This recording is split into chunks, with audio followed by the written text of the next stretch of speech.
Assalamualaikum warahmatullahi wabarakatuh.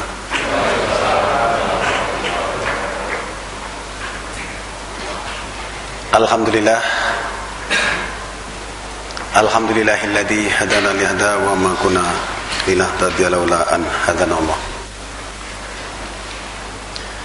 Laqad ja'at rusulu rabbina bil haqqi wa nutu anil jannatu ristumuha bima kuntum ta'malun. Walladzi arsala rasulahu bil huda wa dinil haqqi liyudhhira 'ala dini kullihi walau karihal musyrikun. Asyhadu an la ilaha illallah wahdahu la syarika lah wa asyhadu anna Muhammadan abduhu wa rasuluh. Allahumma shalli wa sallim wa barik ala Muhammadin wa ala alihi wa sahbihi ajmain, amma ba'du. Bapak-bapak dan ibu-ibu sekalian, marilah terlebih dahulu kita memanjatkan rasa syukur kehadirat Allah Subhanahu wa taala atas segala nikmat yang masih dilimpahkan kepada kita sekalian, sehingga pada pertemuan kali ini kita masih diberi kesehatan dan juga umur panjang, kenikmatan yang berupa keimanan dan juga kesadaran yang ada pada kalbu kita, sehingga kita bisa bertemu kembali dalam rangka melanjutkan kajian petunjuk Allah di dalam kitab suci Al-Quranul Karim, di mana dengan memahami semakin jauh kita akan semakin sadar terhadap hal-hal yang harus kita lakukan, khususnya terhadap Allah yang menciptakan alam semesta ini. Bapak-bapak dan ibu-ibu sekalian, oleh karena analisa tentang surat Yasin itu begitu panjang, maka pada kesempatan kali ini kami akan selengkan satu pokok bahasan yang berupa pertanyaan. Apakah Anda ingin masuk surga?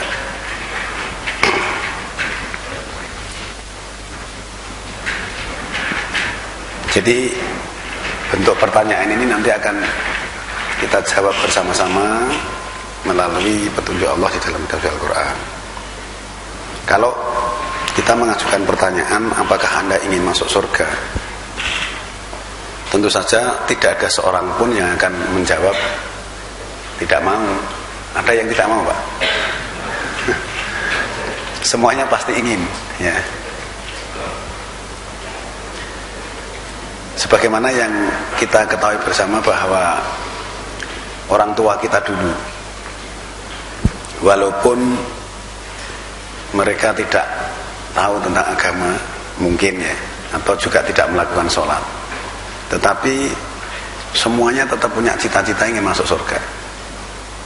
Karena surga itu memang digambarkan sangat indah sekali, sangat luar biasa, sehingga semua orang ingin mencapai ke sana. Yang disebut kehidupan akhirat itu ada dua, yaitu hidup di dalam surga atau di luar surga, itu berarti di dalam nar, itu artinya api. Terbukti dari orang tua kita zaman dulu, kalau sudah meninggal itu punya satu pemikiran bahwa perasaannya surga itu ada di sana.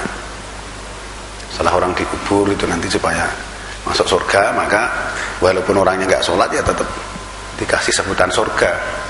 Bahasa Jawa kan swarga, itu nanti bahasa Jawa ini swargi. Ya, jadi swargi mbah siapa, walaupun dia nggak sholat, jadi sebutannya tetap surga ada di depannya nih, swargi mbah Karyo. Terus nanti ada lagi dengan menggunakan bahasa Arab, jannat itu ya. Jannat itu dari kata janah, Pak. Ya. Kan kalau bahasa Jawa swarga itu dibasaknya dari swargi. Kalau janah jadi jannat. Sebenarnya semua ini maksudnya memang ini surga. Swargi ini juga surga sing dikarepke. Berarti tidak ada satupun orang yang di dunia ini tidak ingin masuk surga, walaupun dia mungkin belum tentu melakukan kewajiban yang diberikan, tapi tetap dia memberikan sebutan itu surga. Kan nggak ada orang sebutkan di depannya nar mbah siapa, itu kan nggak ada. Ya, mesti nggak mau Pak, mesti surga namanya. Nah, ini satu pertanda bahwa semua orang ingin masuk surga. Tapi betapa kita bisa masuk ke sana, sampai sekarang ini juga belum ada satu penganalisaan tentang sebenarnya bagaimana surga itu ada di mana. Kan banyak di antara kita yang memberikan satu cerita bahwa surga itu ada di awang-awang. Di atas sana itu di awang-awang Pak. Di awang-awang sebelah mana? Ya, saya berikan satu gambaran bahwa awang-awang itu seperti ini Pak. Jadi ini dunia. Kalau ini hanya satu bintang itu tata surya kita. Di sini ada bumi ya, Merkuri, Venus, bumi, tata surya kita. Kalau ini masuk ke sini nggak kelihatan, hanya kelihatan satu titik bintang kecil. Nah inilah yang disebut alam semesta. Begitu luasnya lah. Lalu kalau misalnya kebetulan bintang kita ada di sini, terus surga itu di awang sana, awang sebelah mana? Maka ini hal-hal yang perlu kita pikirkan agar supaya kita mengerti yang sesungguhnya. Untuk bisa mendapatkan pengertian tentang surga, itu kita harus tanya kepada yang menciptakan surga. Karena yang menciptakan Allah, tentu saja Allah akan bisa menjelaskan. Nah, cuma bagaimana cara memahami itu, karena petunjuk yang ada di dalam Al-Quran itu jumlahnya begitu banyak, 6.000 lebih Pak. Nah, bapak-bapak dan ibu-ibu sekalian, maka marilah kita bersama-sama untuk mencoba ya, kita bersama-sama mencoba untuk menganalisa Al-Quran, yang kita fungsikan Al-Quran sebagai petunjuk, bukan Al-Quran sebagai bacaan, tapi Al-Quran sebagai petunjuk. Kalau sebagai bacaan kan nanti hanya kita baca sebab pagi, siang, sore, malam supaya mendapatkan pahala. Tapi kalau sebagai petunjuk, kita baca, kemudian kita teliti, kita pelajari, supaya kita mengerti tentang sesuatu di dalam yang ayat-ayat yang kita baca itu, sehingga di situ akan mendapatkan petunjuk hal-hal yang berkaitan dengan masalah yang kita baca. Lah, kali ini kita akan mencoba untuk melihat ayat-ayat yang berkaitan dengan surga itu sendiri. Nah, dalam hal ini kami bukan ingin menjelaskan tentang posisi surga itu ada di mana. Itu nanti akan kita bahas pada pokok bahasan tersendiri. Tapi di sini kita ingin melihat bahwa Al-Quran itu memberi keterangan tentang surga itu sebenarnya persyaratan-persyaratan untuk masuk ke sana bagaimana. Bukan masalah posisinya dulu. Posisinya nanti akan kita bahas pada pokok bahasan tersendiri. Tapi kita akan melihat persyaratan-persyaratannya dulu. Nah, kalau nanti kita sudah tahu apakah persyaratan-persyaratan yang ditentukan oleh Allah itu kita sudah memiliki gitu. Nah, kalau belum, otomatis kita akan berusaha untuk melengkapi persyaratan itu agar supaya nanti bisa diterima masuk surga.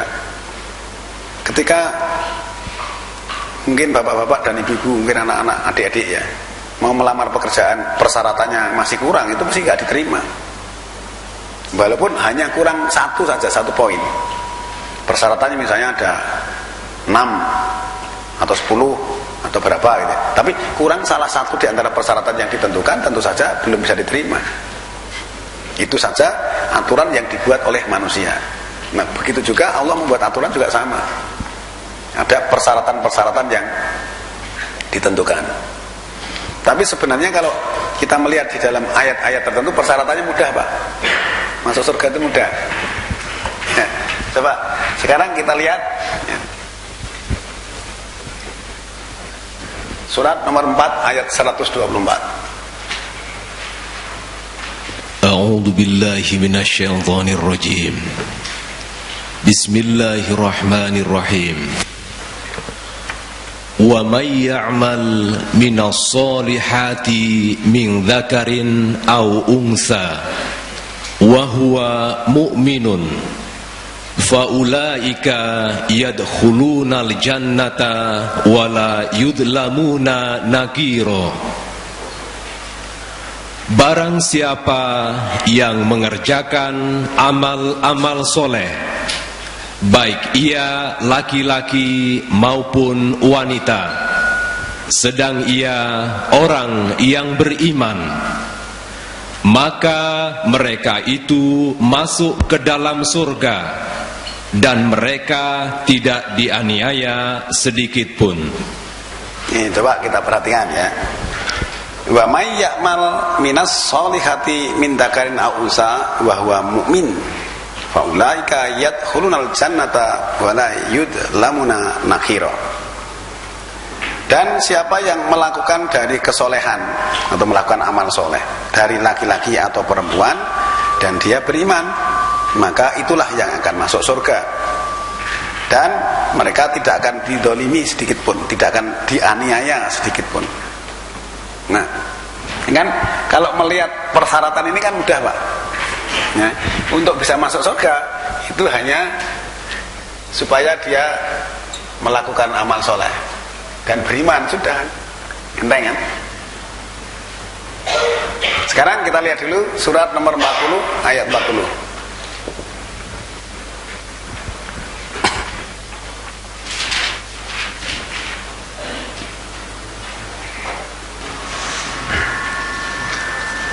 Man amila sayyi'atan fala yujza illa mislaha wa man amila solihan min dzakarin aw unsa wa huwa mu'minun fa ulaika yadkhulunal jannata yurzaquna fiha bighairi hisab.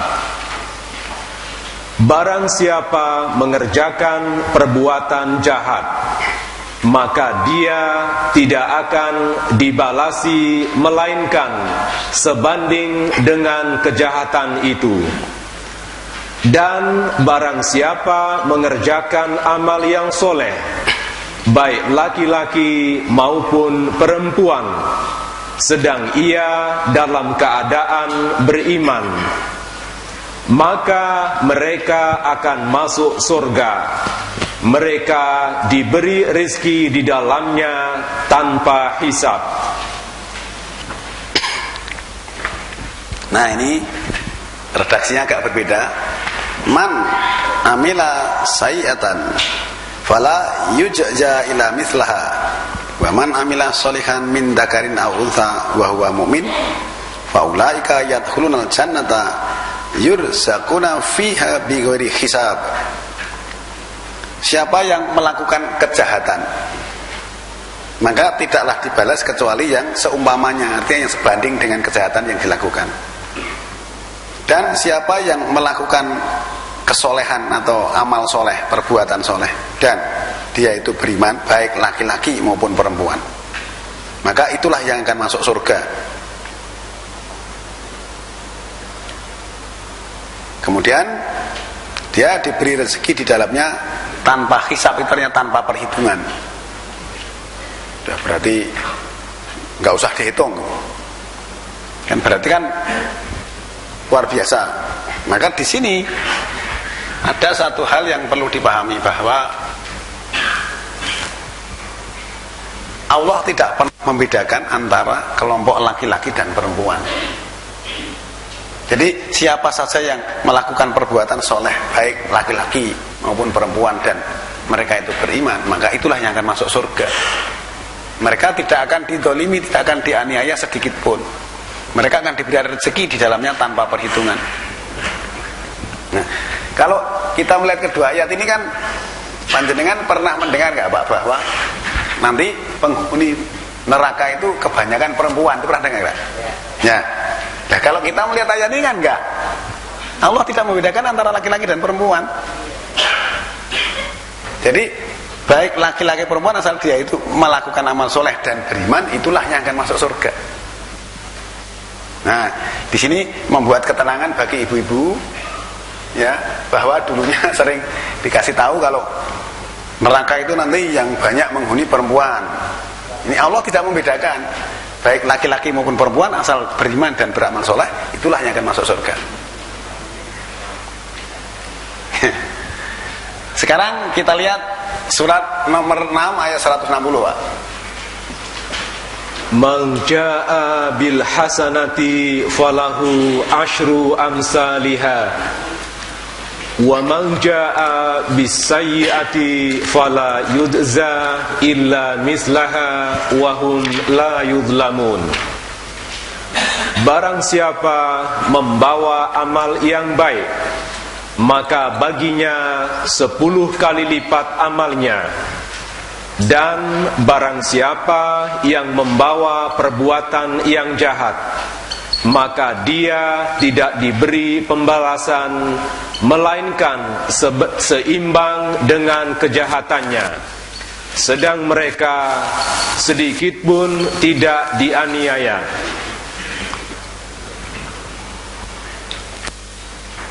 Man jaa bil hasanati falahu athru amsalihha wa man jaa bis sayyiati fala yujza ila mislaha wa hum la yudlamun. Siapa yang datang dengan kebaikan, datang di akhirat nanti dengan kebaikan, maka baginya 10 permisalannya, artinya 10 kali lipat kebaikan itu. Kemudian, dan siapa yang datang dengan kejahatan, maka tidak akan dibalas kecuali yang persamaannya, artinya itu sebanding kejahatan yang dilakukan, dan mereka tidak didolimi atau tidak dianiaya. Jadi di sini tidak dianiaya.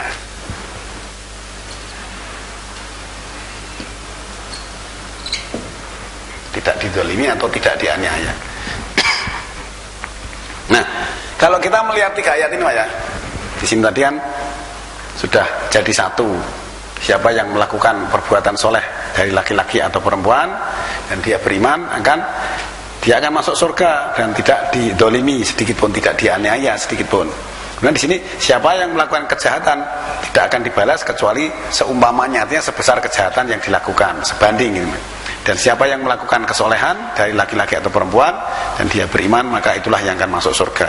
Diberi rezeki di dalamnya tanpa perhitungan. Ini juga melengkapi penjelasan itu. Bahkan di sini siapa yang melakukan kebaikan itu akan dilipatkan 10 kali.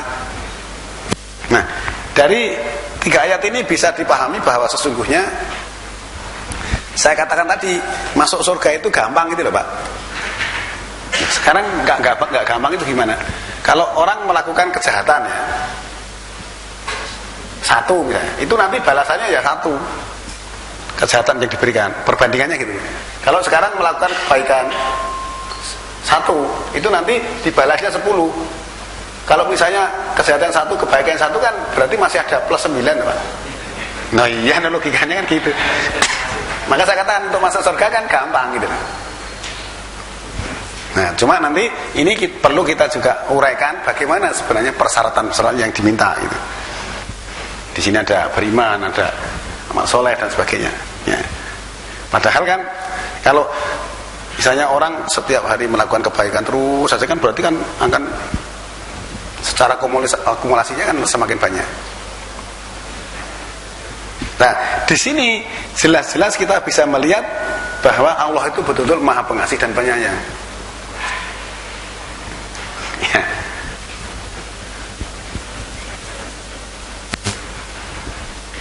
Dan juga tidak membedakan baik umat itu laki-laki maupun perempuan, tidak dibedakan. Kadang-kadang yang membedakan itu kan malah orang sendiri. Mestinya gini, zaman dulunya kalau orang perempuan, wah ini perempuan itu nanti yang paling banyak penghuni neraka, itu kan supaya takut. Karena mungkin dulu belum banyak pengajian-pengajian, ini dikasih tahu begitu takut. Sekarang setelah tahu itu nggak perlu takut lagi. Yang lebih tahu itu adalah Allah. Kalau ayatnya memang bilang begitu, ya kita mau ngomong apa lagi? Itu yang bilang adalah Allah. Yang dulu seluruh ayat-ayat itu Nabi yang menyampaikan. Walaupun ada orang mengatakan begini-begini, tapi ayatnya bilang begitu. Dan kita harus yakin bahwa apa yang disampaikan Allah itu benar. Karena begini Bapak Ibu sekalian, bahwa sesungguhnya Allah itu tidak ingin menjadikan manusia itu masuk neraka. Sebenarnya gitu ya. Kan manusia diciptakan itu tujuannya supaya masuk surga, tetapi harus mengabdi gitu loh, Pak. Di dalam surat 5156 itu kan wa ma khalaqtul jinna wal insa illa liya'budun. tidaklah aku ciptakan jin dan manusia kecuali untuk mengabdi kepadaku, untuk menyembah kepadaku. Kalau semuanya mengabdi kan nggak ada yang masuk neraka. Lah, tapi Allah kok menciptakan surga dan neraka? Ya, karena memang manusianya suka begitu. Dikasih kebenaran malah nggak mau. Nah, ini nanti saya nggak mau itu dikasih neraka ini. Tapi sebelum masuk ke sana sudah diberi penjelasan gitu loh, Pak. Yang sering kami sampaikan bahwa ketika Allah memberikan soal, itu jawabannya sudah ada. Tinggal orang itu mau pilih yang mana. Nah, satu hal yang mungkin perlu dipahami bahwa keterangan-keterangan seperti ini kan masih belum bisa dibuktikan sekarang. Nah, akibatnya kan, wah gimana, wah itu nggak bisa dibuktikan sekarang. Ya nggak bisa, memang surga itu nanti adanya di akhirat, neraka juga adanya di akhirat. Kita bisa melihat pelajaran dari orang-orang yang sudah terdahulu. Nah, nanti jawabannya malah gini, oh itu orang-orang yang mati nyatanya nggak pulang kok, nek sengsara mesti pulang katanya. Ini kan jawaban orang yang memang tidak mau berpikir ya. Nah, dari ketiga ayat ini bisa kita pahami bahwa Allah itu betul-betul sangat bijaksana mengharapkan manusia itu masuk surga. Maka di dalam surat nomor 4 ayat 79 kan, apapun kebaikan yang menimpa kamu itu adalah dari Allah. Tapi kalau kejahatan yang menimpa itu karena perbuatan tanganmu sendiri. Nah, dari pengertian seperti itu kan sebenarnya Allah itu tidak pernah melakukan tindakan kejahatan untuk manusia. Itu loh Pak pengertiannya. Maka kita jangan punya praduga yang tidak baik terhadap Allah. Itu nanti akan menjadikan kita tidak dimasukkan ke dalam surga kalau praduga kita tidak baik. Ya. Kita lanjutkan ya. Sampai di sini ada yang ingin mengomentari ayat ini. Sebelum kita lanjutkan ke ayat berikutnya, kalau ada pertanyaan apakah Anda ingin masuk surga itu, Bapak kira-kira jawabnya gimana Pak? Ingin kan? Ada yang nggak ingin?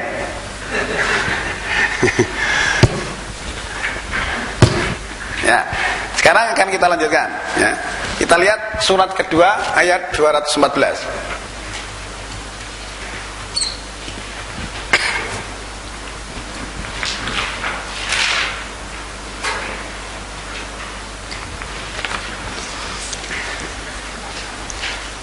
Am hasibtum an tadkhulul jannata walamma ya'tikum masalul ladzina khalau min qablikum massathumul ba'sa'u wadh-dharra'u wazulzilu hatta yaqular rasulu walladzina amanu ma'ahu mata nasrullah ala inna nasrallahi qarib. Apakah kamu mengira bahwa kamu akan masuk surga padahal belum datang kepadamu sebagaimana halnya orang-orang terdahulu sebelum kamu? Mereka ditimpa oleh malapetaka dan kesengsaraan serta digoncangkan, sehingga berkatalah Rasul dan orang-orang yang beriman bersamanya, kapankah datangnya pertolongan Allah?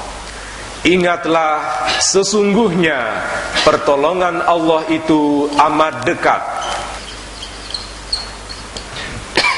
Ini Allah bertanya Pak ya. Allah bertanya kepada kita,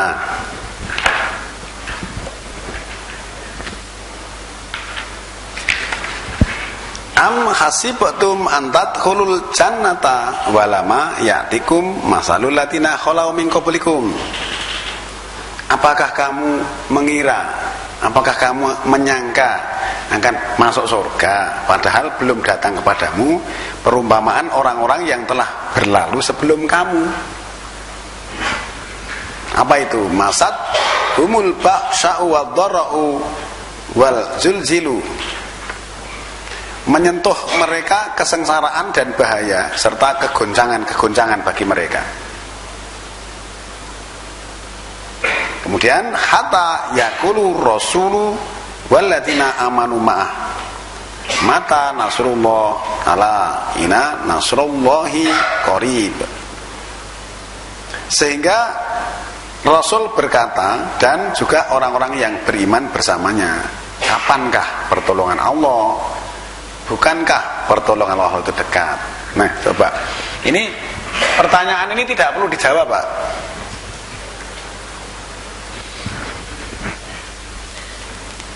Apakah kamu menyangka akan masuk surga begitu saja? Wah, tadi gampang loh, ini ada pertanyaan lagi lah. Ya, tadi ayatnya kan memang gampang, tapi kemudian Allah masih bertanya. Tadi makanya kita akan mencari persyaratan yang dibutuhkan ini.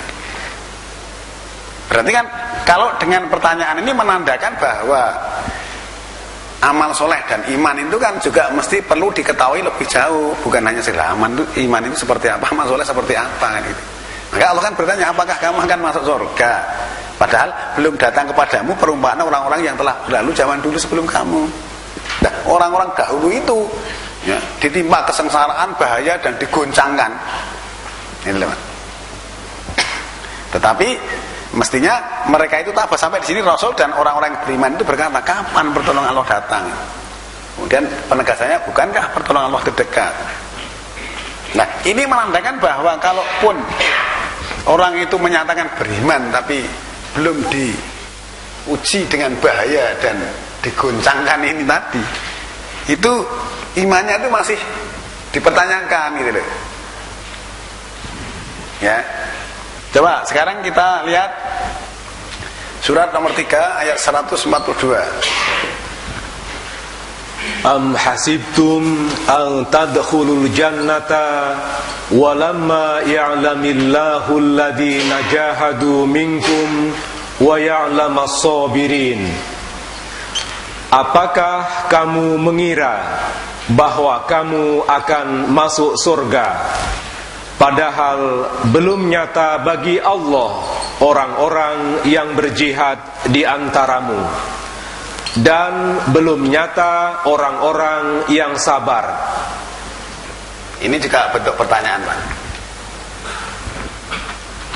Ya. Am hasibtum an tadkhulul jannata walama ya'lamillahu alladziina jahadu minkum wa ya'lamas sabirin. Apakah kamu akan mengira, apakah kamu akan menyangka masuk surga, padahal Allah belum mengetahui orang-orang yang berjihad dari kamu, orang-orang yang berjuang. Berjihadnya berjuang, Pak. Dan mengetahui orang-orang yang sabar, orang-orang yang tabah. Nah, di sini kan, apakah kamu sudah menunjukkan kepada Allah tentang perjuanganmu terhadap ketentuan-ketentuan hukum yang diberikan? Kemudian apakah kamu juga sudah termasuk orang-orang yang sabar? Artinya kalau digoncang dengan kesesaran, bahaya, dan digoncang dengan hal-hal lain tadi, kemudian kamu sabar. Kalau kita melihat ini kan surat kedua 177 kemarin kan, bahwa orang-orang yang sabar itu kan sabar dalam kesengsaraan dan bahaya dan dalam keadaan kuat. Kan berarti kita tahu bahwa sabar itu memang harus seperti ini. Kalau digoncang dengan bahaya, ngaji baru dilok ke kancane wis ranyang. Nah itu kan berarti, loh gimana, apakah kamu akan masuk surga dengan begitu saja? Oh ngaji gue dilok ke wis ra teko. Nah, mutung istilahnya. Ya. Kan pertanyaan seperti itu, Pak. Nah, perumpamaan orang-orang zaman dulu itu kan bisa kita lihat. Para rasul-rasul itu kan juga kegoncangannya seperti itu gitu. Mungkin dikatakan ini, dikatakan oh ngaji sesat itu gitu. Dikatakan itu atau ranyang. Nah, coba panjenengan lihat surat nomor 6 ayat 33, Pak. Kemudian 34. Qad na'lamu innahu la yahzunuka alladhi yaquluna fa innahum la yukadzibunaka walakinna adh-dhalimina bi ayatillahi yajhadun. Walaqad kudzibat rusulun min qablika fasabaru ala ma kudzibu wa udu hatta atahum nasruna. Wala mubaddila li kalimatillah walaqad ja'aka min naba'il mursalin. Sungguh kami mengetahui bahwasanya apa yang mereka katakan itu menyedihkan hatimu, karena mereka sebenarnya bukan mendustakan kamu, akan tetapi orang-orang yang zalim itu mengingkari ayat-ayat Allah.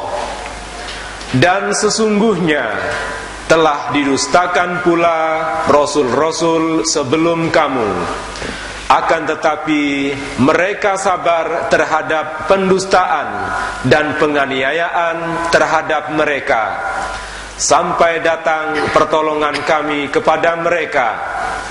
Tak ada seorang pun yang dapat merubah kalimat-kalimat Allah.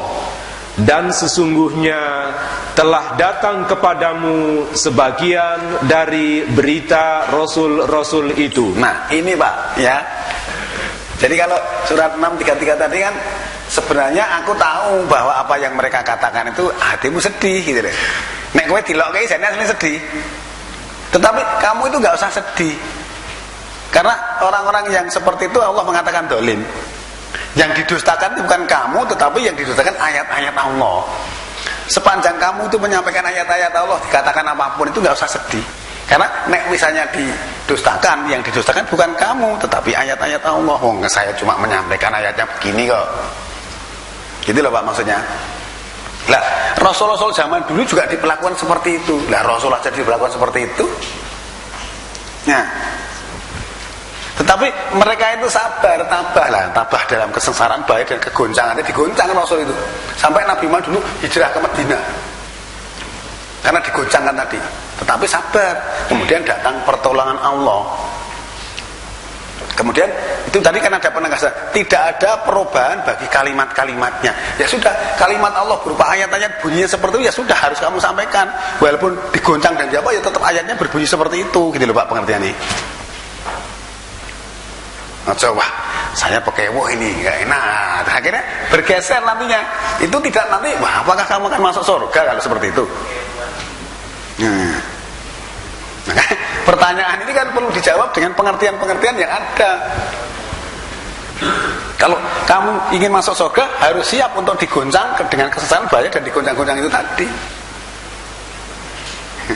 Belum siap, jangan harapkan masuk surga, gitu. Kan seolah-olah kan Allah begitu. Wah tadi gampang ternyata. Nah, ini kan saya katakan tadi kan baru ungkapan secara umum. Sekarang kita lihat perinciannya. Yang jenengan misalnya mau coba iklan kan ya itu Pak. Iklannya begini-gini. Setelah masuk loh ini kok begini. Lah iya itu ureanya begitu. Iklannya tadi kan hanya supaya penyiar datang ke sana. Tadi kan siapa yang beramal soleh baik laki-laki maupun perempuan dan dia beriman, maka itulah yang akan masuk surga. Nah ternyata kemudian Allah malah bertanya begini, apakah kamu akan masuk surga begitu saja? Setelah masuk dikasih tahu begitu. Wah tuasaku mlebu lah, tuasaku mlebu. Masuk itu malah akhirnya tahu gitu loh. Ya, aja tuasaku mlebu. Nah sekarang kita akan melihat ya. Kalau tadi ada pengertian bahwa orang yang masuk surga tadi kan orang-orang yang melakukan amal soleh dan mereka beriman. Nah, sekarang kita akan lihat amal soleh itu seperti apa.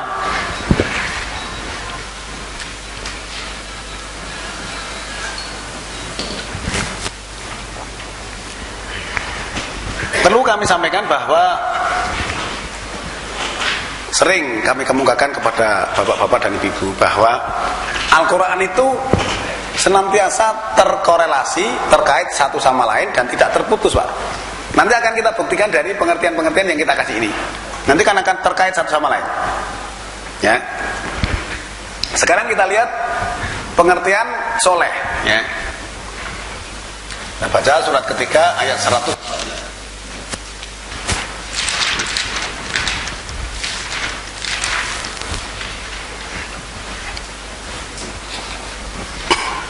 yu'minuna billahi wal yawmil akhiri wa ya'muruna bil ma'rufi wa yanhauna 'anil munkari wa yusari'una fil khairat wa ulaika minas solihin. Mereka beriman kepada Allah dan hari akhir. Mereka menyuruh kepada yang ma'ruf dan mencegah dari yang mungkar, dan bersegera kepada mengerjakan berbagai kebajikan. Mereka itu termasuk orang-orang yang soleh. Ini kesimpulannya, ya. Yu'minuna billahi wal yaumil akhir wa ya'muruna bil ma'rufi wa yanhauna 'anil munkari wa yusarri'una fil khairat wa ulaika minas sholihin. Jadi mereka itu beriman kepada Allah dan hari akhir, serta menyuruh pada yang ma'ruf atau menyuruh dengan yang ma'ruf, dan mencegah dari yang mungkar, dan bersegera kepada kebaikan. Kemudian disimpulkan, itulah yang termasuk orang-orang soleh. Nah, tadi soleh di dalam surat 4 124, surat 40 ayat 40 tadi kan ternyata didefinisikan seperti ini. Jadi beriman kepada Allah, beriman kepada hari akhir, menyuruh pada yang ma'ruf, dan mencegah dari yang munkar, serta bersegera di dalam kebaikan. Nah, sebelum kita uraikan lebih jauh, apakah kita sudah memenuhi persyaratan ini? Nah, kalau tadi kan baru globalnya, kemudian perinciannya. Ini pertanyaan Allah, kemudian kita rinci. Sekarang, apakah bapak-bapak dan ibu-ibu sudah beriman? Sudah belum, Pak? Sudah. Ya, nanti kita lihat. Oke. Udah, iya. Nanti kita lihat benar-benar sudah beriman apa belum.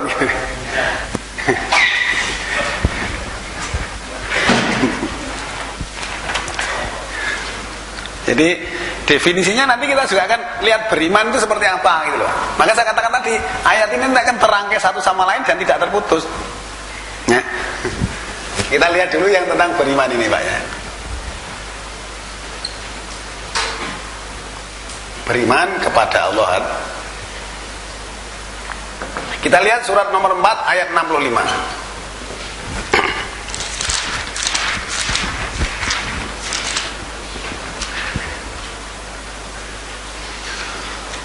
Fala wa rabbika la yu'minuna hatta yuhakkimuka fima syajara bainahum summa la yajidu fi anfusihim harajan mimma qadaita wa yusallimu taslima. Maka demi Tuhanmu, mereka tidak beriman hingga mereka menjadikan kamu hakim dalam perkara yang mereka perselisihkan. Kemudian mereka tidak merasa keberatan dalam hati mereka terhadap putusan yang kamu berikan, dan mengucapkan salam keislaman. Ini, Pak, kita lihat dulu ya. Ini baru kita lihat dari yang awalnya beriman kepada Allah itu, kita coba melihat satu ayat ini dulu. Fala wa rabbika la yu'minuna hatta yuhakimuka fima sajara bainahum. Demi Tuhanmu, tidaklah mereka itu termasuk beriman sehingga yuhakimuka, itu kan mereka meminta hukum kepadamu atau menjadikan kamu hakim. Hakim itu kan untuk memutuskan perkara, Pak. Meminta hukum artinya supaya ditentukan hukum. Tentang apa? Fima sajara bainahum, pada apa-apa yang berkembang di antara mereka. Tsumma la yajidu fi anfusihim harajan. Kemudian tidak mendapatkan pada diri mereka itu suatu halangan. Tentang apa? Mimma qada itu, dari apa-apa yang kamu laksanakan. Wa yusallimu taslima, dan mengucapkan salam keislaman. Nah, maksudnya gini, Pak, bahwa demi Tuhanmu, tidaklah mereka itu termasuk beriman sehingga mereka meminta hukum kepadamu atau menjadikan kamu hakim untuk memutuskan perkara. Pada apa-apa yang berkembang di antara mereka. Berkembang itu mungkin ada selisih, ada macam-macam lah ya. Mereka dalam masyarakat kaumnya tadi. Kemudian mereka tidak mendapatkan halangan pada diri mereka itu apa yang Allah laksanakan, yang Rasul laksanakan. Jadi mereka tidak mendapatkan suatu halangan pada diri mereka dari apa yang kamu laksanakan. Artinya bahwa apapun yang dilaksanakan oleh Nabi itu tidak ada masalah, gitu loh Pak. Tidak ada halangan. Nah, di sini kalau kita menjadikan Nabi itu sebagai hakim atau kita meminta hukum kepada Nabi tadi, seluruh apapun yang dilaksanakan Nabi itu gak ada masalah. Artinya ya kudu dilaksanakan, maksudnya gitu loh Pak. Lalu nanti Nabi itu dijadikan sebagai hakim, terus bagaimana cara memutuskan perkara, gitu loh maksudnya. Nah, sekarang kita akan lihat bahwa bagaimana Nabi setelah dijadikan hakim. Di dalam hal memutuskan perkara, Allah mengingatkan berdasarkan ayat ini Pak. Surat 5 ayat 49. Wa anihkum bainahum bima anzalallahu wa la tattabi' ahwa'ahum wahdharhum ayyaftinuka an ba'di ma anzalallahu ilaik fa in tawallaw fa'lam annama yuridullahu ayyusibahum bi ba'di dhunubihim wa inna katsiran minan nasi lafasiqun.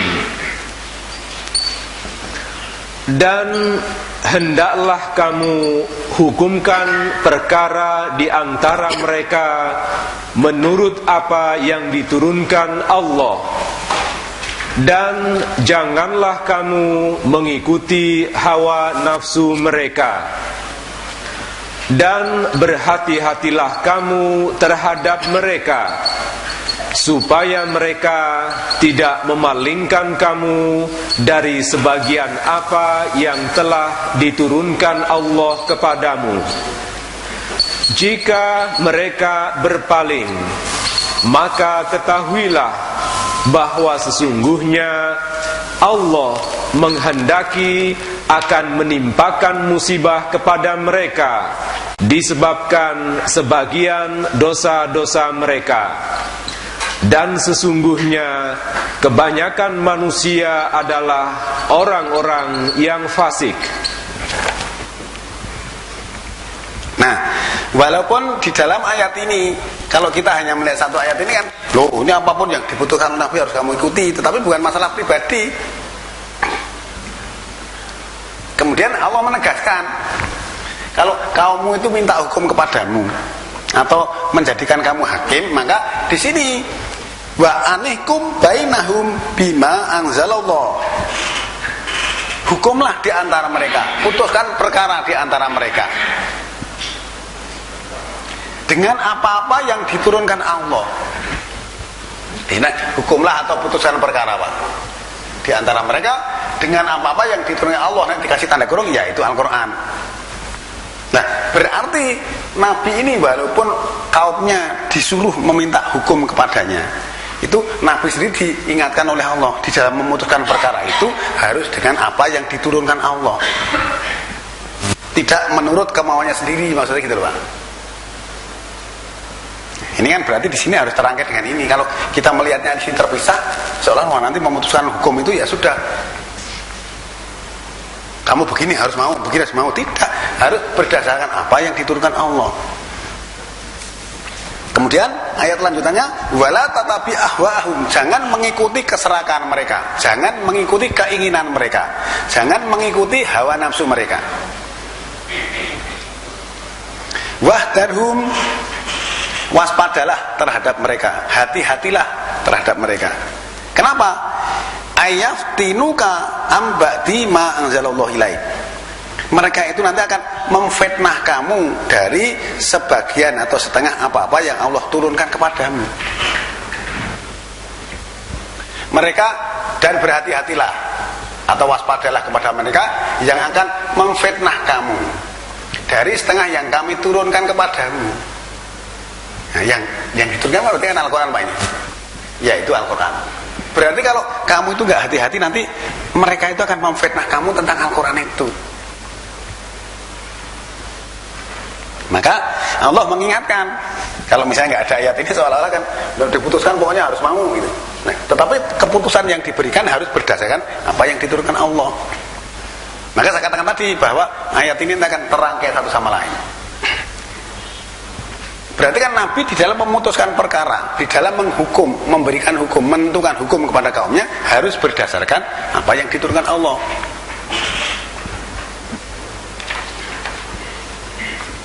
Nah, kemudian jika mereka berpaling, fa in tawalau falam annama yuridullahu ayyusibahum bi ba'di dzunubihim. Jika mereka berpaling, ketahuilah bahwa sesungguhnya Allah ingin menimpakan kepada setengah dari dosa-dosa mereka atau sebagian dari dosa-dosa mereka. Nah, ini perlu dipahami. Wa inna katsira minan nasi lafasikun. Dan sesungguhnya kebanyakan dari manusia itu adalah fasik. Kebanyakan dari manusia, Pak. Nah, kita harus evaluasi, kita termasuk yang kebanyakan atau yang sedikit. Kebanyakan itu artinya dikasih tanda kurung itu mayoritas. Mayoritas manusia itu fasik, Pak. Ya, fasik itu artinya melanggar hukum dengan sengaja. Sudah dikasih tahu loh, hukumnya itu begini, ayatnya bilang begini. Itu tidak mau, itu berarti kan fasik namanya. Kebanyakan dari manusia. Nah, kebanyakan manusia fasik itu nanti penjenengan melihat surat 6 ayat 116. Coba ini sekali lagi ditegaskan untuk melihat kondisi kebanyakan manusia fasik itu.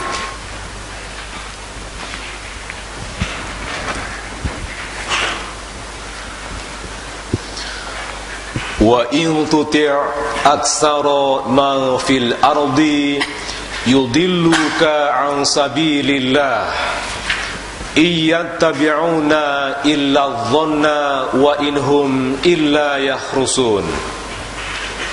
Dan jika kamu menuruti kebanyakan orang-orang yang di muka bumi ini, niscaya mereka akan menyesatkanmu dari garis hukum Allah.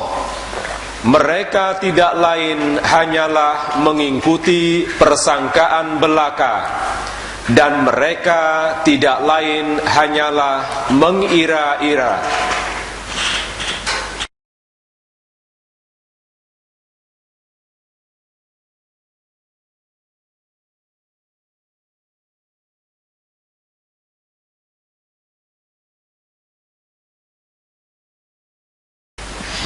Jadi kalau kebanyakan dari manusia itu adalah fasik, kemudian kalau dirujukkan dengan ayat ini kan sejalan. Wa in tuti aksara man fil ardi yudiluka an sabilillah iyatabina ila dhana wa inhum ila yahrusun. Jika kamu mengikuti kebanyakan orang-orang di muka bumi, Pak.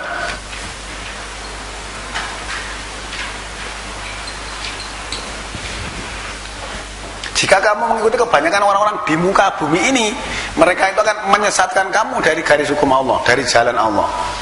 Iya tabina ila dhona, yang mereka tanya don, dugaan. Fa inhum ila yahrusun, dan mereka hanya mengira-ngira. Kalau begitu benar sejalan dengan maksud ayat ini, kebanyakan manusia itu fasik. Walaupun yang don ini tadi juga mungkin ada juga sebagian yang tahu, karena fasik itu kan melanggar sengaja. Nah iya, ini kan istilahnya Allah memberikan satu peluang, tetapi ternyata manusianya seperti ini. Maka di sini tadi Allah mengingatkan, wahdarhum, waspadalah terhadap mereka, hati-hatilah terhadap mereka. Ini Nabi aja dipesan oleh Allah supaya hati-hati, Pak. Lalu kita sendiri yang bukan Nabi bagaimana, kan harus juga lebih hati-hati. Kenapa begitu? Karena ada yang akan memfitnah kamu tentang Al-Quran yang kami turunkan kepadamu itu. Nah, kalau Nabi sendiri aja difitnah tentang Al-Qurannya itu, apalagi yang bukan Nabi. Kan di sini jelas, Pak, ya, bahwa kita supaya hati-hati. Karena ayyaftinuka ambadi ma'anzalallahu ilaik. Karena nek kamu gak hati-hati, mereka itu akan memfitnah kamu, ya, dari sebagian atau setengah yang kami turunkan atau yang Allah turunkan kepada kamu. Apa benar bahwa mereka itu ada yang fitnah? Ini Allah yang bilang, ya tentu saja ada.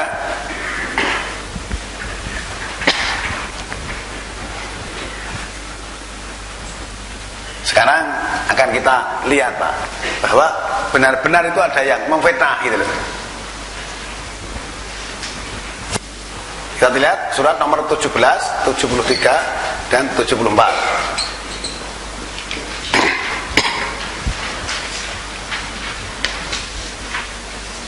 Wa in kadu la yaftinunaka 'anil ladzi awhayna ilaika litaftariya 'alaina ghayrahu wa idzal latakhuduka khalila walaula an sabbatnaka laqad kita tarkanu ilaihim syai'an qalila. Dan sesungguhnya mereka hampir memfitnah kamu dari apa yang telah kami wahyukan kepadamu, agar kamu membuat yang lain secara bohong terhadap kami. Dan kalau sudah begitu, tentulah mereka mengambil kamu menjadi sahabat yang setia. Dan kalau kami tidak memperkuat hatimu, niscaya kamu hampir-hampir condong sedikit kepada mereka. Coba panjenengan perhatikan. Mungkin ayat ini juga sudah sering kita baca, tetapi kalau tidak diperhatikan mungkin kurang jelas. Di sini tadi kan Nabi supaya berhati-hati karena ada di antara mereka itu yang akan memfitnah kamu setengah apa yang kami turunkan kepadamu. Kalau di sini tadi penegasannya gitu dah. Wa in katu la yaftinunaka anil lati auhayna ilaika. Dan mereka hampir-hampir memfitnah kamu dari apa yang kami wahyukan kepadamu. Kalau sekali tanda kurungan, yaitu Al-Quran. Hampir-hampir, Pak. Hampir memfitnah kamu dari apa-apa yang kami wahyukan kepadamu, yaitu Al-Quran. Bentuknya fitnah apa?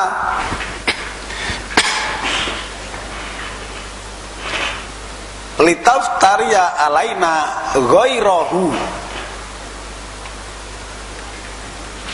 agar kamu mengada-ada atas kami selain dia. Selain dia itu maksudnya selain wahyu tadi, selain Al-Quran. Jadi ini sebenarnya cukup tegas bahwa pada waktu itu Nabi hampir-hampir difitnah tentang apa yang diwahyukan itu, agar kamu itu mengada-ada atas kami Allah maksudnya, selain dia, selain Al-Quran. Nah, artinya berarti Nabi itu difitnah agar supaya menyampaikan sing bukan wahyu, maksudnya gitu loh, Pak.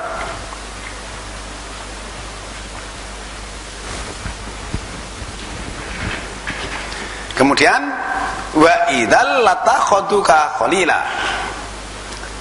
Dan ketika itu akan menjadikan kamu itu sebagai pengatur. Nanti kamu sudah mengada-ada terhadap Allah selain wahyu yang diterima tadi, nanti kamu akan yang saya suruh ngatur, kamu yang jadi pimpinan, kamu yang jadi sahabat setia, nanti yang ngatur segalanya kamu gitu loh. Nah, kan berarti dengan kata lain seolah-olah ingin dikendalikan. Kemudian Allah menegaskan, walaula tabat maka lakot kita tarkanu ilaihim say'an qalila. Kalau tidak kami kuatkan hatimu, ya, sungguh kamu hampir berpihak sedikit kepada mereka tentang sesuatu. Hampir, kata-kata hampir itu kan sungguh. Allah mengatakan, ini menegaskan, kata-kata sungguh itu menegaskan kamu hampir-hampir berpihak sedikit kepada mereka tentang sesuatu. Kalau kamu tidak kami kuatkan itu ya meh-meh gitu loh. Tentang fitnah supaya kamu mengada-ada atas Allah dari apa yang diwahyukan itu selain dia, selain wahyu tadi. Maksudnya suruh menyampaikan selain Al-Quran, maksudnya itu loh, Pak. Nah, ini pada waktu zaman Nabi kita harus ingat.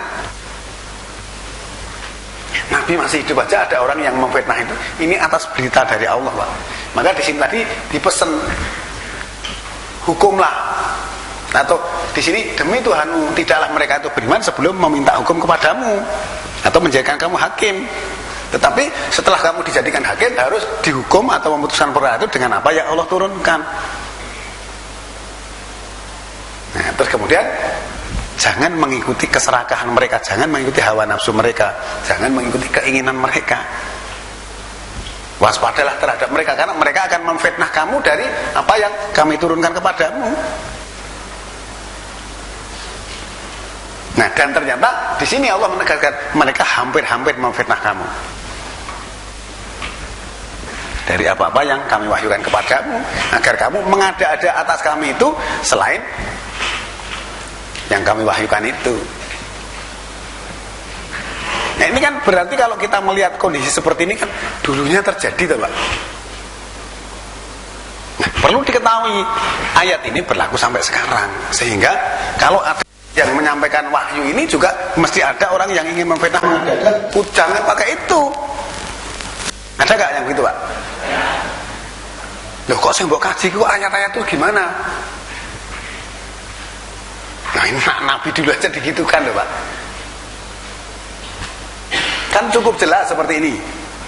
Kemudian setelah bentuk fitnah seperti ini, nanti Allah akan memberikan contoh konkret gitu loh, Pak. Contoh konkretnya diberikan juga kepada kita di dalam Al-Quran.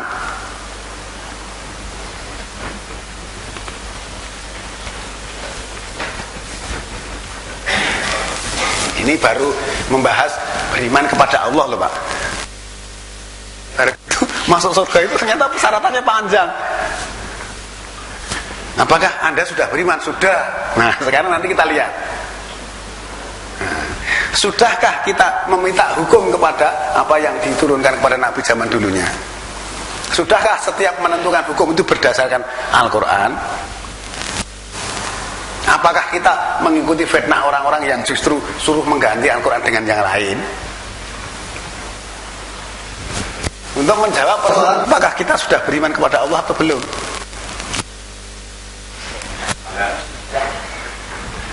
Ya. Iya, jawabnya mesti sudah. Tadi tanya, apakah Anda ingin masuk surga? Iya, mesti gitu. Sampai-sampai orang yang tidak sholat aja sudah dikasih, depannya itu dikasih pangkat atau titel surga, swargi atau jannah, itu kan titel itu.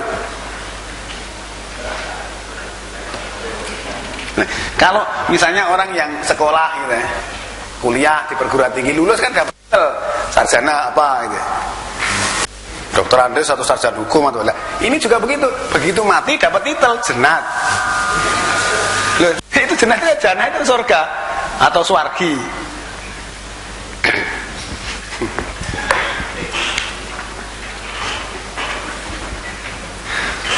Loh, faktanya begitu, Pak.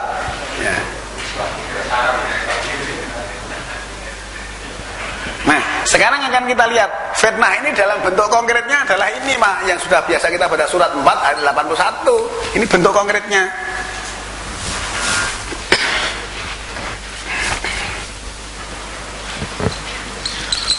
Wa yaquluna ta'atun fa idza barazu min 'indika bayyata ta'ifatum minhum ghairal ladzi taqul wallahu yaktubu ma yubayyitun fa'arid anhum wa tawakkal 'ala Allahi wa kafa billahi wakila. Dan mereka orang-orang munafik itu mengatakan taat, tetapi apabila mereka telah pergi dari sisimu, sebagian dari mereka mengatur siasat di malam hari, mengambil keputusan lain dari yang telah mereka katakan tadi. Allah menulis siasat yang mereka atur di malam hari itu. Maka berpalinglah kamu dari mereka, dan takwalah dan tawakallah kepada Allah. Cukuplah Allah sebagai wakil.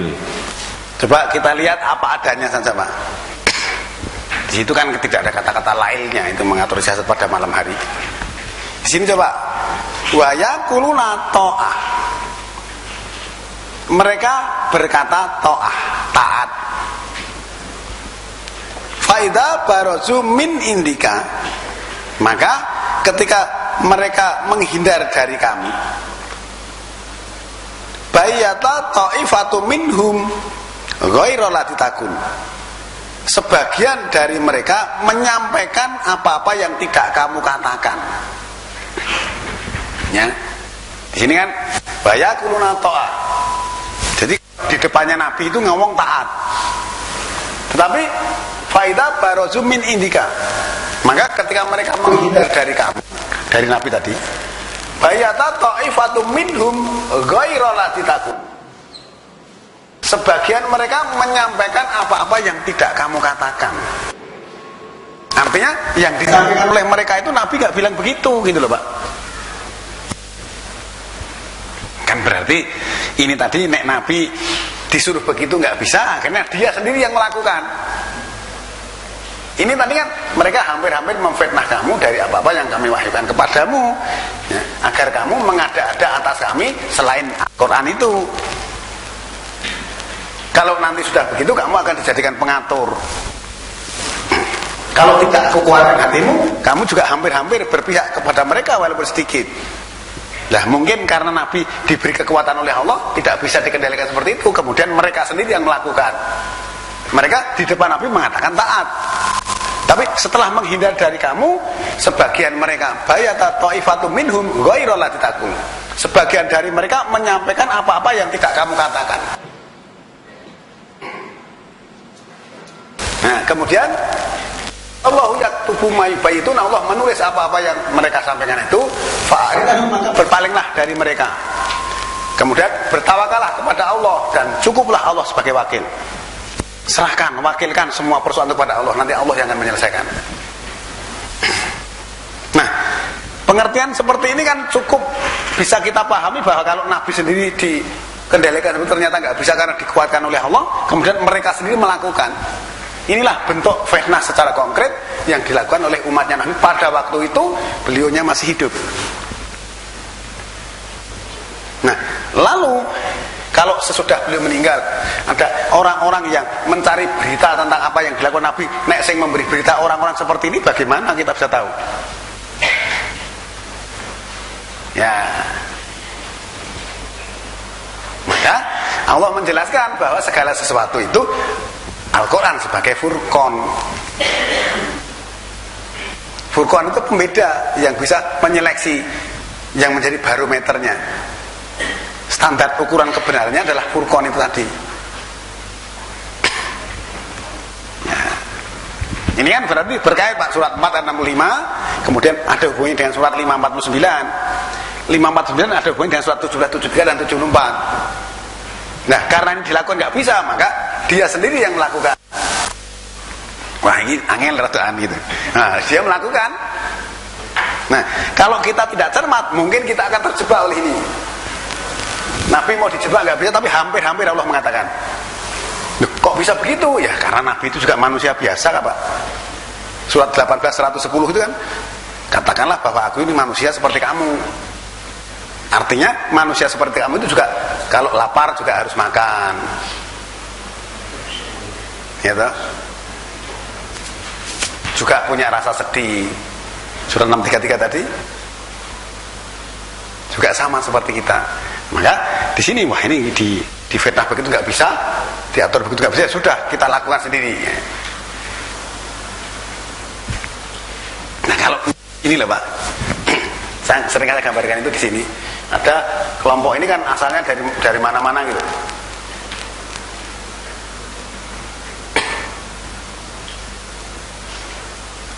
Majelis taklim itu kan ada dari utara, dari selatan, dari timur, dari barat gitu ya, seperti ini.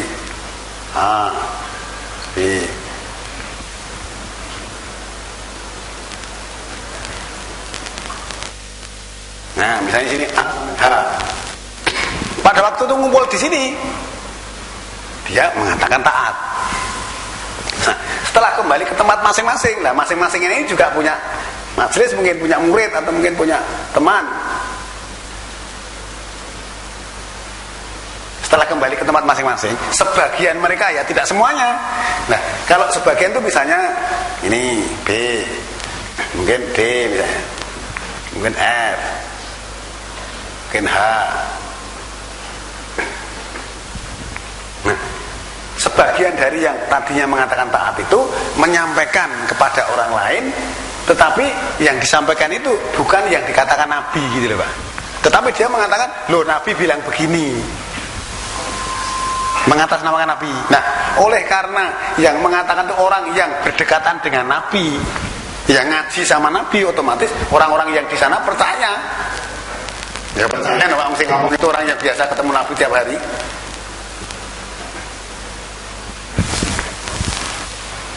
Ya. Nah, terus orang-orang di luar ini kan mesti juga akan menyampaikan kepada orang lain, loh Nabi bilang begini, Nabi bilang begini, terus sambung-bersambung. Juga begitu. Nah, tetapi ada yang si C ini menyampaikan yang benar sesuai dengan yang dikatakan Nabi kepada ini. Nah, ketika nanti di lapangannya ini kan ketemu Pak, antara ini dengan ini, nanti kan terjadi persoalan. Nabi bilang, oh nggak bisa, guru saya bilang begini, itu yang guru saya ngaji sama Nabi. Oh iya, guru saya juga ngaji sama Nabi. Nah, akhirnya terjadi perbedaan. Gimana?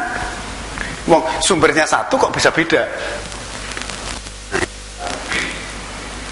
Nah, kemudian dalam kondisi seperti ini Allah memberikan solusi lanjutan ayat ini, surat 482. Coba kita lihat surat 482. Itu solusinya di situ.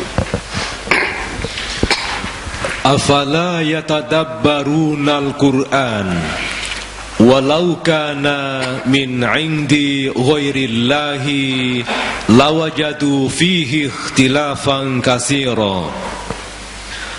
Maka apakah mereka tidak mentadabur Al-Quran? Kalau kiranya Al-Quran itu bukan dari sisi Allah, tentulah mereka mendapat pertentangan yang banyak di dalamnya.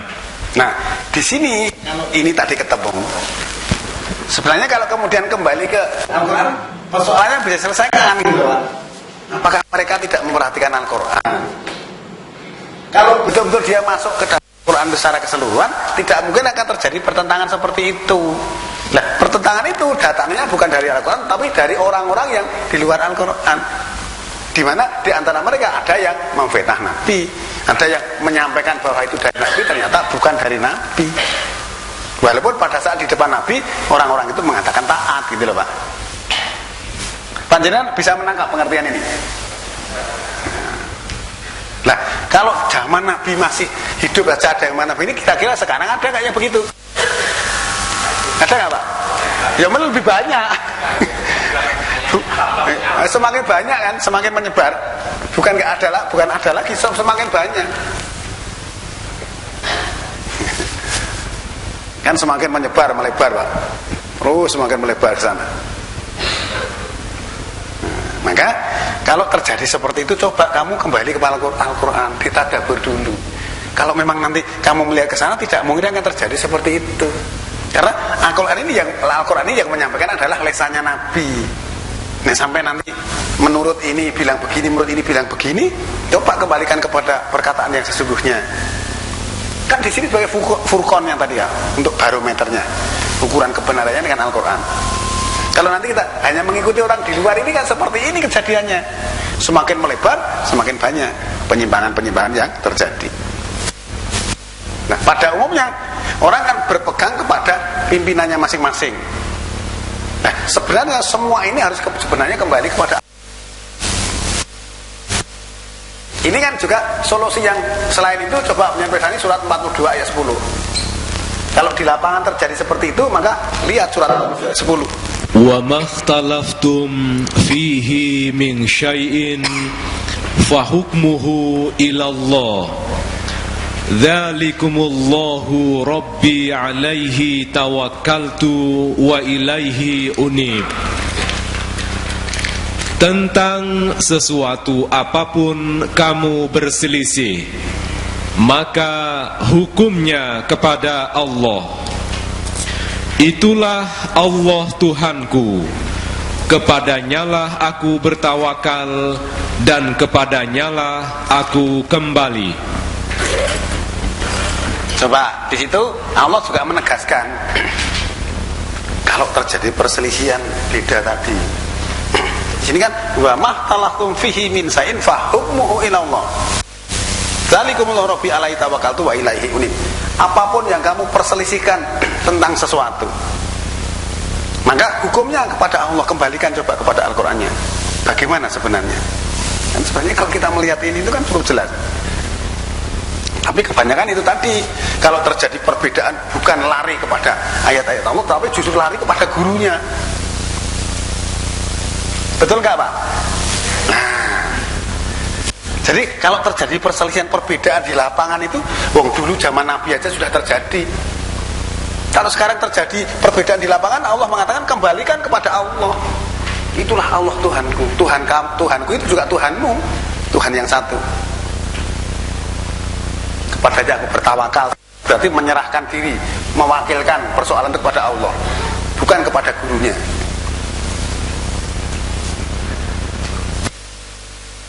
Sebenarnya persoalan seperti ini cukup sensitif sekali ya kalau kita perhatikan di dalam ayat Al-Quran itu. Nah, berita-berita seperti ini kalau kita tidak cermati secara hati-hati kan kita tidak pernah tahu ada berita seperti itu. Ya.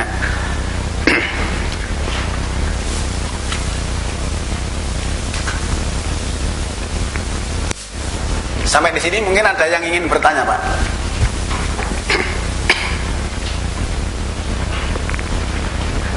Kalau tidak ada, kita lihat surat nomor 24 ayat 47.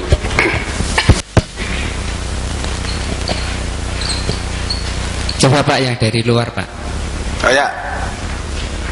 Terima kasih.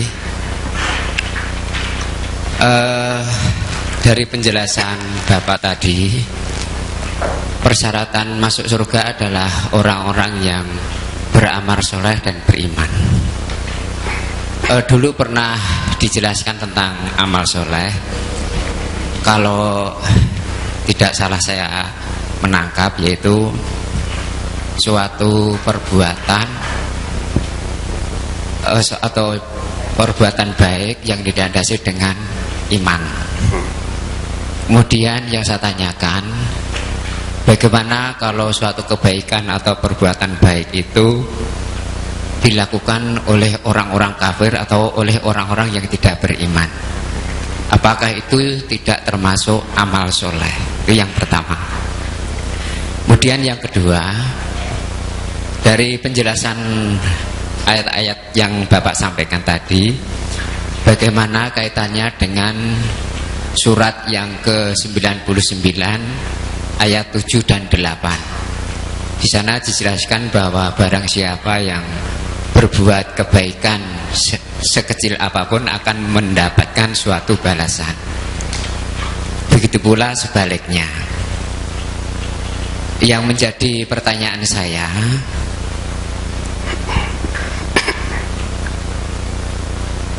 apakah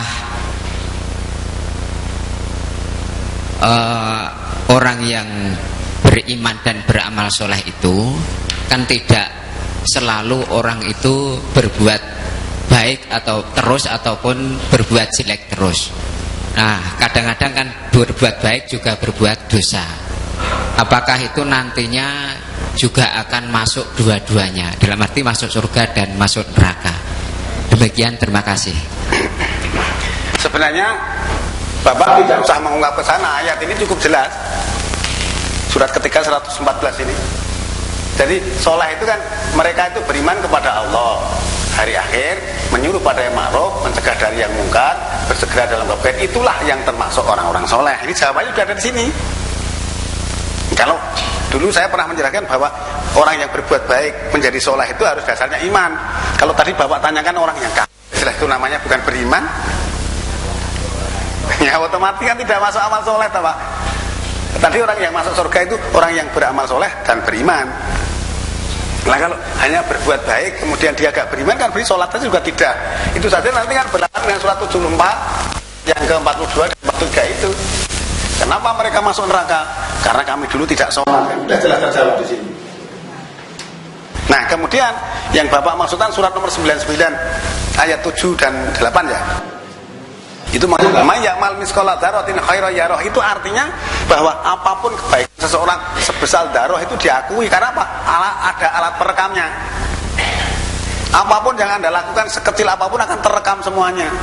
Ya mesti diakui karena ada alat perekamnya. Kejahatan juga akan direkam semuanya. Ya. Rekaman itu kan bisa dilihat di dalam surat nomor 83 ayat 9, 83 ayat 20. Rekaman baik itu namanya iliyin, rekaman jelek namanya sijin. Nah, kalau semua perbuatan itu direkam, otomatis baik itu kecil apapun tetap semuanya terekam. Bahkan Allah bisa mendeteksi apa yang digetarkan atau dibisikkan di dalam hatinya. Surat 50 ayat 16. Ya.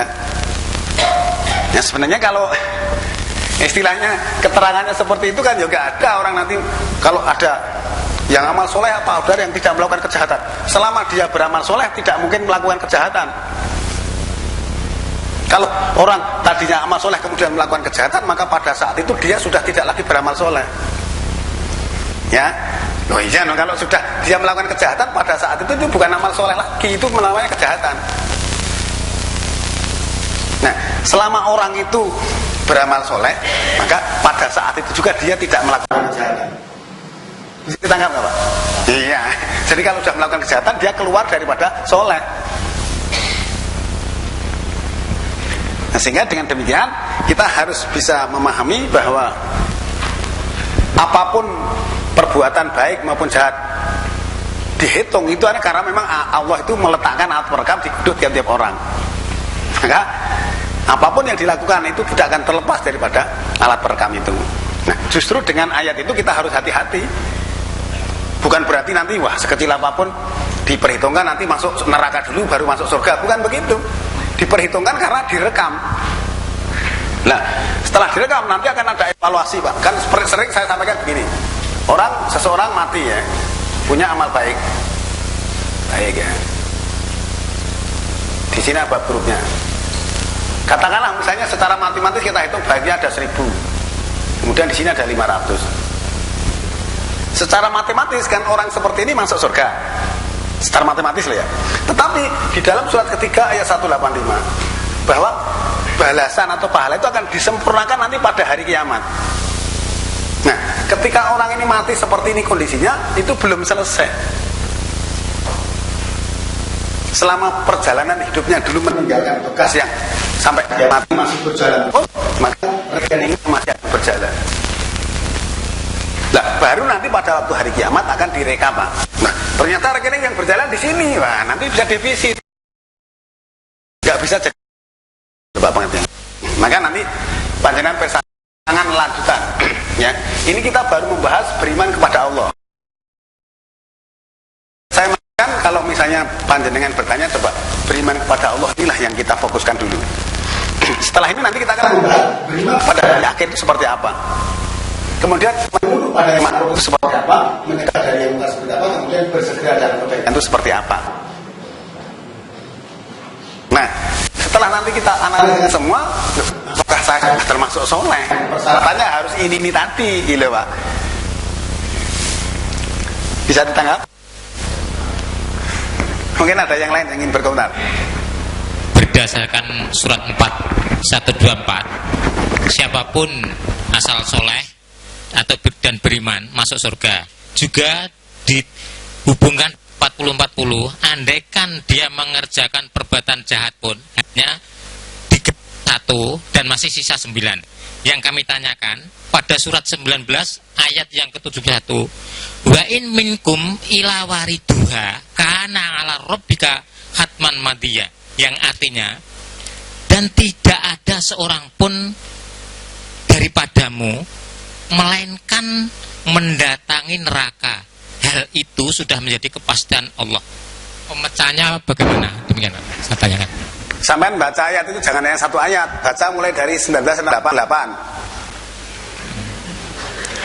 Kalau satu ayat nanti keliru, itu mulai dari 68, 69, 70, 71.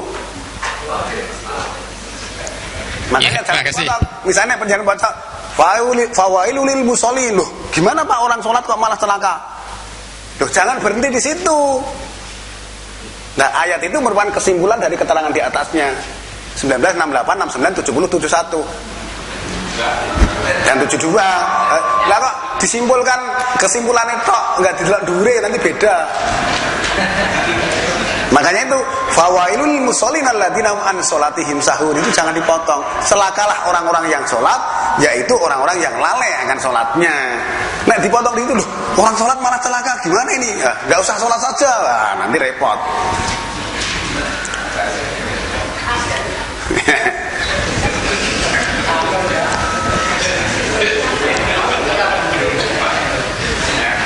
Coba sekarang 24 ayat 47 ya.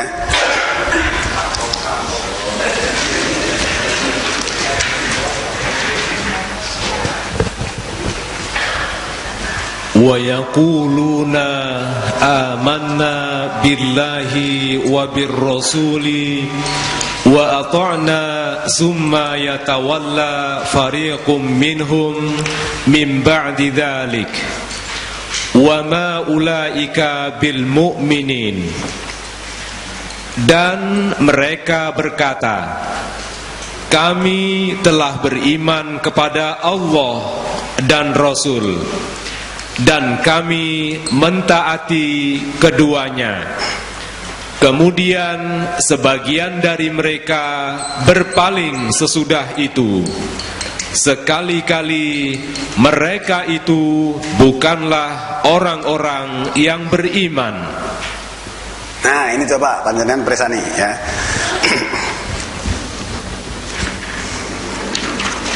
Kalau yang ayat atasnya kan wa yaquluna ta'ah. Di sini kan wa yaquluna amanna billahi wa birrasuli wa ata'na.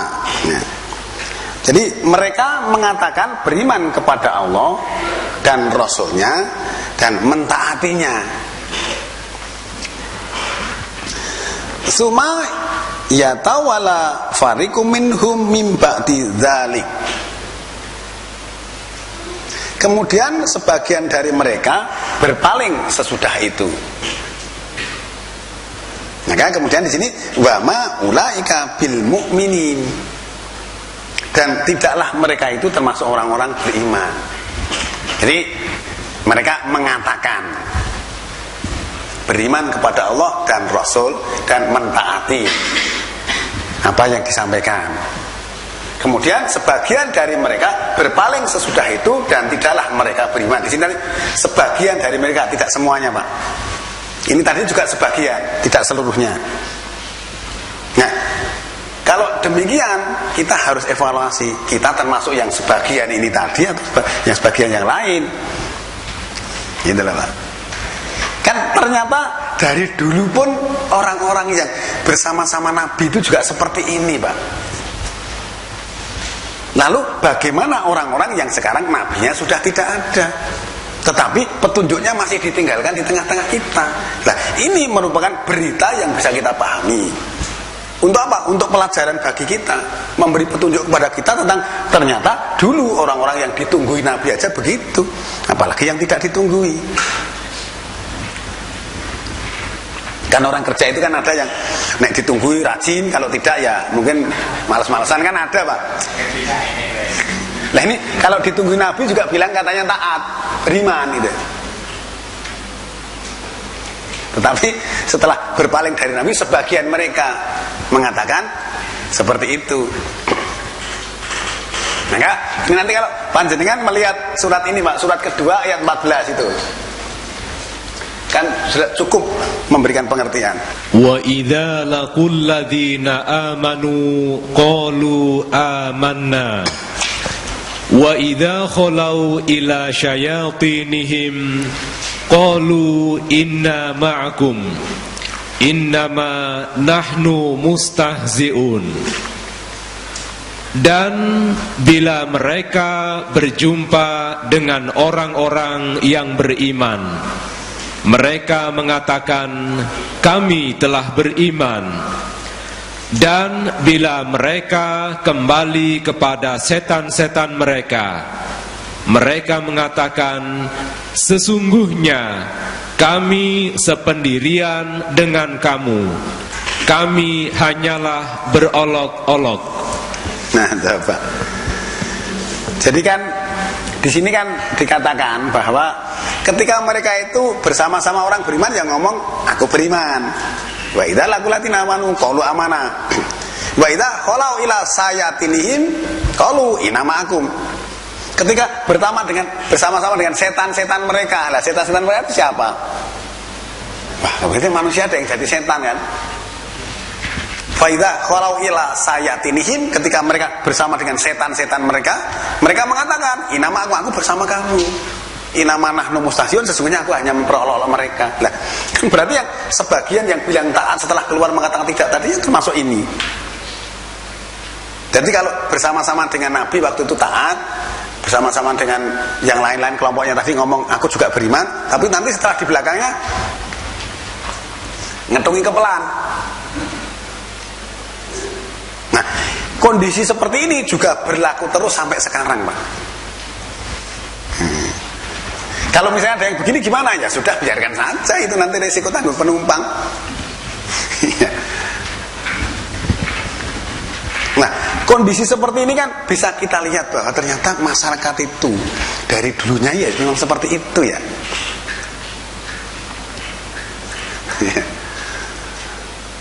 Nah, ini kita harus betul-betul cermat, Pak. Cermat itu dalam arti kita teliti gitu. Wah, ternyata masyarakat itu seperti itu. Kalau kita tidak hati-hati mungkin juga akan terjebak hal-hal seperti itu. Oleh karena itu, bapak-bapak dan ibu-ibu, kita harus betul-betul masuk ke dalam Al-Quran ini. Kemudian Al-Quran itu kita fungsikan sebagai petunjuk, bukan difungsikan sebagai bacaan. Dibaca itu boleh-boleh saja, tapi kalau kita memfungsikan Al-Quran yang sebenarnya petunjuk hanya sebagai bacaan, ya kita semakin lama semakin hafal membaca, tapi tidak mengerti bahwa kita diingatkan oleh ayat-ayat yang seperti itu. Kalau kita lihat mulai dari ayat ini tadi, ini mulai dari surat 465, kemudian ini, kemudian ini, dan kita lihat ayat ini, ayat ini, ayat ini. Kan dari beberapa rangkaian ayat ini kan terkait, Pak, saya katakan tadi, tidak terputus. Padahal kita baru mencoba melihat tentang beriman kepada Allah. Sekarang kita lihat di dalam surat nomor 9 ayat 101.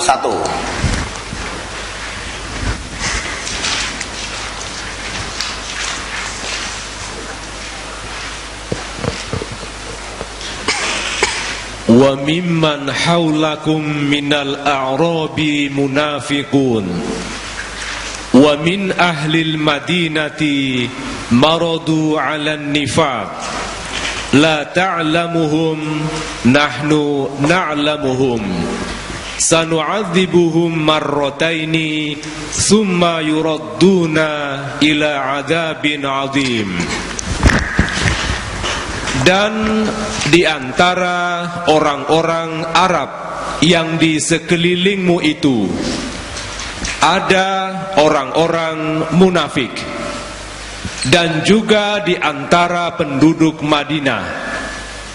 Mereka keterlaluan dalam kemunafikannya. Kamu tidak mengetahui mereka, kamilah yang mengetahui mereka. Nanti mereka akan kami siksa 2 kali. Kemudian mereka akan dikembalikan kepada azab yang besar. Nah, coba di sini juga masih ada kaitannya dengan itu. Wa mimman haulakum minal a'rabi munafikun. Dan dari orang-orang di sekelilingmu, dari orang-orang Arab itu ada yang munafik.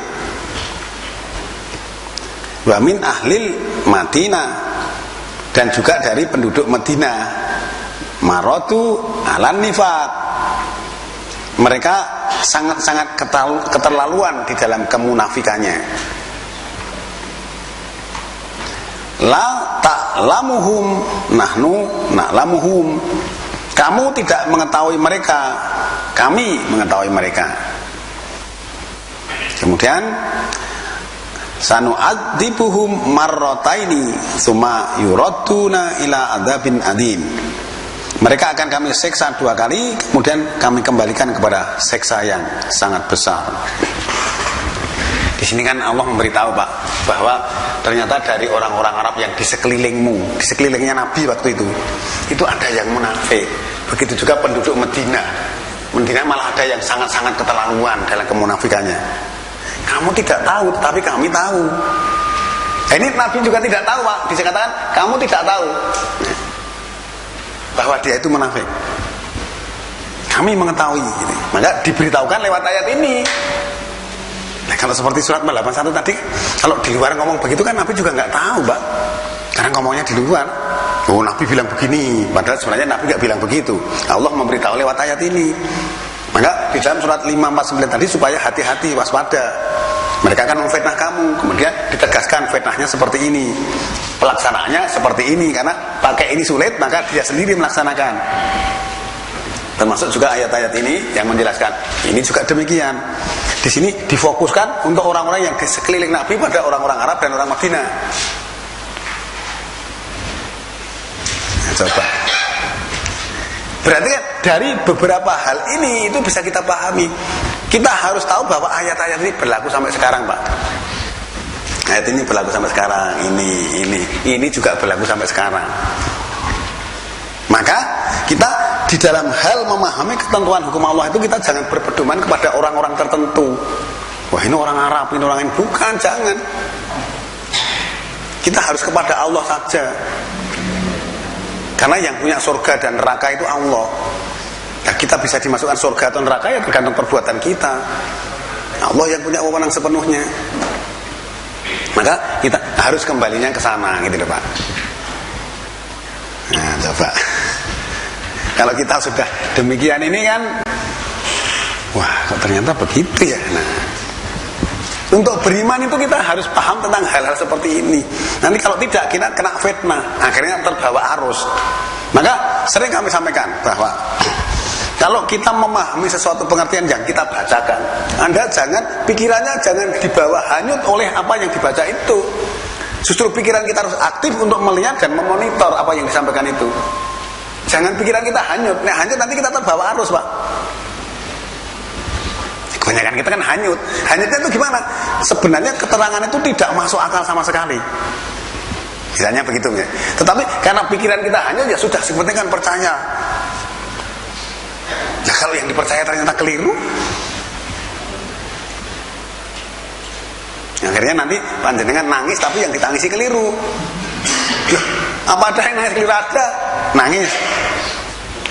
Loh, kok kamu nangis ini begini? Loh, enggak, itu karepnya enggak gitu, Wah. Kok saya udah terlanjur nangis? Nah, kan berarti nangisnya keliru. Nah, dengan pencermatan ayat-ayat seperti ini kita akan tahu